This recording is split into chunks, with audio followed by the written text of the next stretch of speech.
not in this planet, not at this time. And this is the doctrine of the Baha'i faith. You can talk about that. That when you say there is no God, but one God, God is one, he says that's a reference to the manifestation of God, not God himself. Where God is, mathematics doesn't apply. God is not something that you say, okay, there's one or two. Mathematics applies to think and even know things, the spiritual. God is beyond this aspect. So the oneness of God is not what we say it is. It is a refer to the manifestation of God. We mean He is the only one. And He is the infallible force. Excuse me. And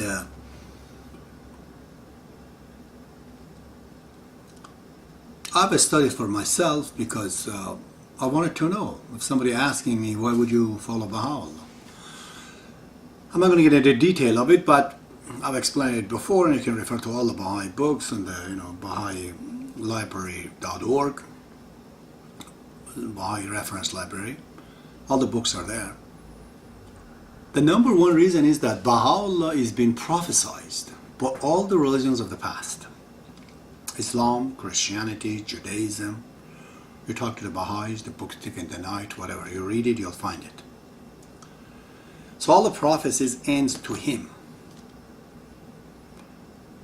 In the matter of evolution, I found that every one of us evolve from something. Like my writings. Sometimes it wasn't the best, my knowledge increased that I'm today right now, and if I have the chance to live further, I'm just going to go up. But Baha'u'llah's writing and knowledge shows that at the very time that he declared his mission till the end, there was a consistency in who he was. It never increased his knowledge. There's no evolution to trace. This just shows that he's beyond our understanding in a way of the knowledge to find out. They were asking him, out of mockery perhaps, that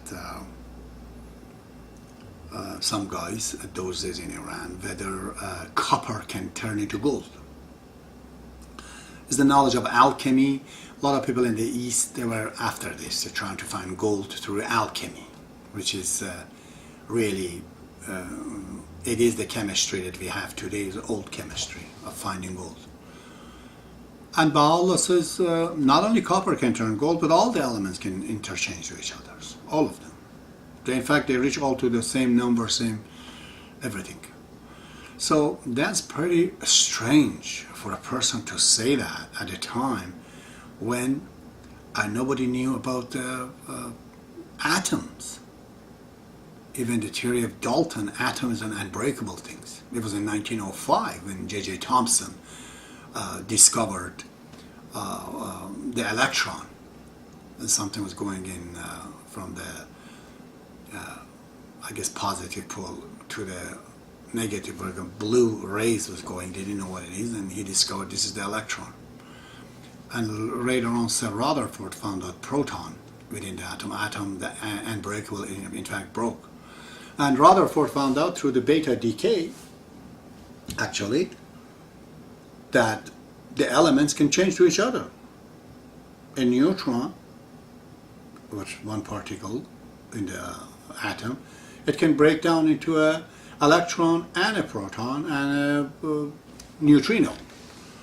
And once you do that, one neutron is lost, but one proton, one electron is added, the element changes into something else. This is how uranium decays and finally end up become all this radioactive, they become lead at the end. So this was taking place. And this is not a prophecy to say, oh, what happens 1,000 years from now. This is some kind of a knowledge that is impossible for a person who hasn't gone to any school to know this. This is one of them, but there are thousands of them like that. How did Baha'u'llah know that? It just shows this, his knowledge is not learning through us. He introduces, in his religion, he introduces essentially For the first time in the history of mankind, he says that spirituality has a disease, and that is this individual called a spiritual leader who come down with these theories of their own and grab people and get them into different flocks and different groups, and all these guys, they don't get along and stir a fight and war. Baha'u'llah says, no, a spirituality, he introduces for the first time democracy in the religion. A priest, he says, is to be elected. And it's not a priest, but it is a body made out of 9 people called local spiritual assembly. In every city in the world, virtually there is one. And one in the nation, and one for the whole world, which act like supreme body, universal house of justice in Israel, made out of 9 people. And those members have no power. How could he think of this? I want to know. I'm a philosopher. Nowhere this is written. This man has not gone to Cambridge or knowledge or this or that. How would he know this? See, there are many, many reasons. How could he survive these terrible conditions? Today in Iran, you say you're a Baha'i, you start to teach, immediately they get you, beat you up and kill you. 200 years ago, 20,000 of the people, they died in Iran for being the follower of Baha'u'llah. Imagine when you say you are Baha'u'llah, then what will happen to you? You got to have a lot of power to do it. They say after Bob died, some 26 people, they claim that they are the successors of the Bob. And somebody came to one of them, told him that the authorities, they heard that you're saying this, and next they saw the guy is left. He just left his house and escaped, flee. So it's not very easy to say you're Baha'u'llah in a Muslim country and you have come to finish Islam. Then you are a new religion. You're God, you're a manifestation of God. I wasn't something that Baha'u'llah said it in a room. It declared it to whole people. To the very king that he was captive under, the Ottoman Empire. You have to read the tablet to him. Baha'u'llah tells him that your entire kingdom is like a puppet show. And all of it goes into the basket, into that box. That is the box of grave, he says. You're immature and stupid. If you have a real little understanding, you would prefer one little place in this prison that you have put me in over all your kingdom. How could you speak to the king, such a dictator? Real badass guy. In whose harem probably so many thousand women there. This man is crazy really, by a standard of today. Sick, is a psycho. And you're a prisoner under him, and you speak to him like this. Just see the authority of Baha'u'llah. And his idea is not, okay, I'm following Islam and Christian. Somebody was telling me that, oh, so big deal. Ayatollah Khomeini in Iran did too. He brought all the people clergy. I said there's one difference.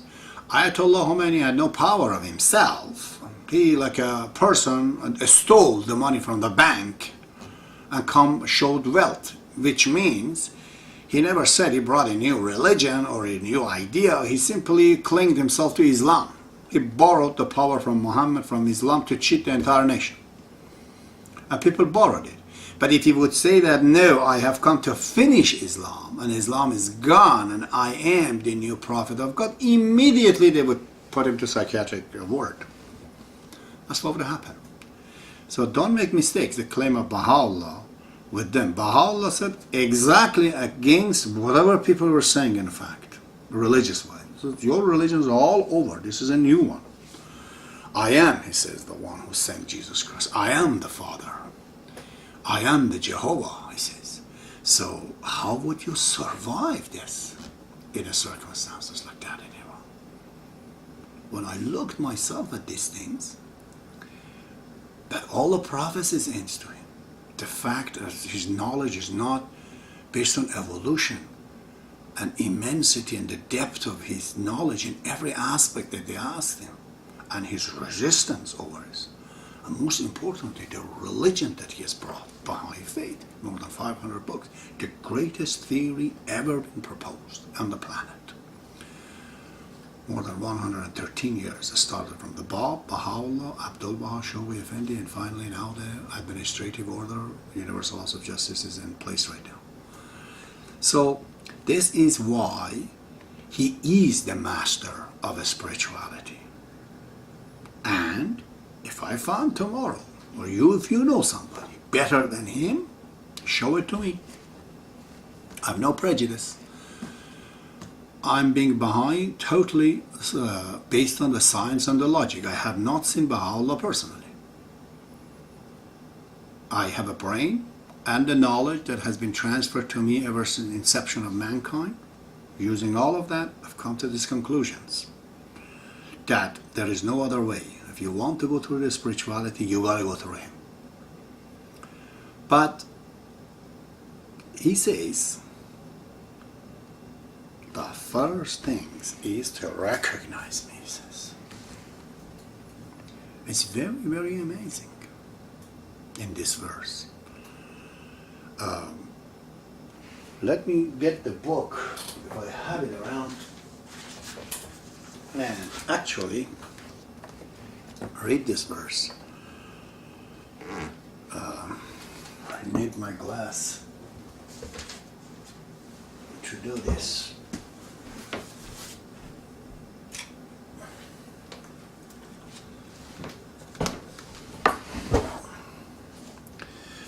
This is the verse, the first verse of this book, Kitab al-Aqdas.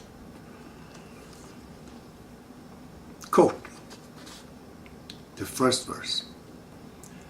The first duty prescribed by God for his servant is the recognition of him who is the dayspring of his revelation and the fountain of his laws, who represented the Godhead in both the kingdom of his cause and the world of creation, who achieved this duty had attained unto all good, and whoso is deprived thereof had gone astray.